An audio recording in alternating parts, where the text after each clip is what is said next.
Hello and welcome to the WB Mason Coaches Report. My name is Rachel, joined today by the head softball coach of the Hofstra Pride, Jay Miller. Coach, how are you doing today? Doing well, thanks. So you're back from a weekend at the FAU Strikeout Cancer Tournament in Florida, scheduled to play 5 games. Unfortunately, only got 3 due to weather, but came away 1 and 2 this weekend. What did you see from the team this weekend that you liked from this past weekend? Well, again, we're making a lot of inexperienced mistakes. We're still pretty young. We had a new freshman shortstop in there, and she struggled a little bit. But I think she's going to be fine once she gets settled in. Overall, as a team, again, making some mistakes defensively that we shouldn't, that we won't make down the road. But we got to go through those growing pains right now. So I know last week when we talked, you were a little disappointed with the bats this weekend, but last weekend at Stanford. But this weekend they did come alive a little bit, especially in that win the other day. So talk about how the bats came alive and who you liked this weekend. Well, we're still not hitting at all like we need to be.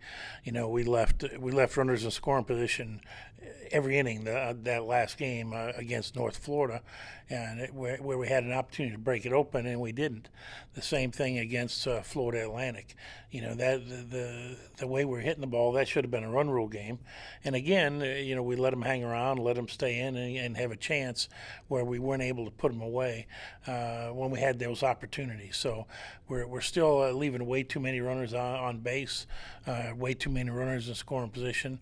Then that's an area that we've got to improve on as the season goes. And individually, you saw some new faces kind of stick out this weekend.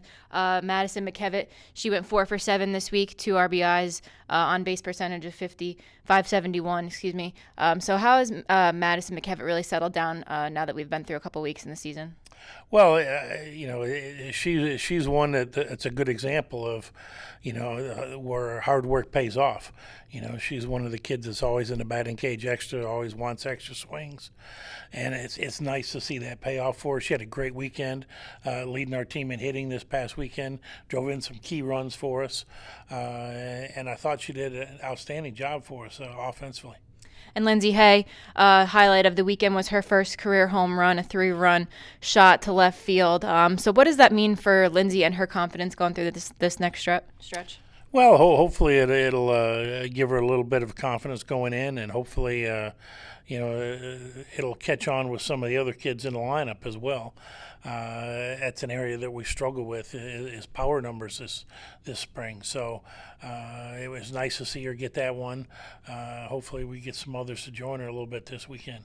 And this weekend, as you mentioned, 5 games at the Liberty Spring Classic in Lynchburg, Virginia. You'll play Yale, Butler, Liberty, Penn, and Fairfield. Couple tough opponents in there, especially the host Liberty. But what are you going to be looking for this week? Well, again, we're looking for improvement. Every time we go out, we want to get better than we were this past weekend. So, we need to get a little stronger in the circle. We need to get better defensively overall, and offensively, we need to step up and drive in runs, and those are the things that we're always working on. Okay, Coach. Well, once again, best of luck this weekend. And the Pride is back in action this weekend in Virginia for the Liberty Spring Classic. Live stats available for all 5 games this weekend. And Coach, best of luck this weekend, and thank you for taking the time today. Thanks very much.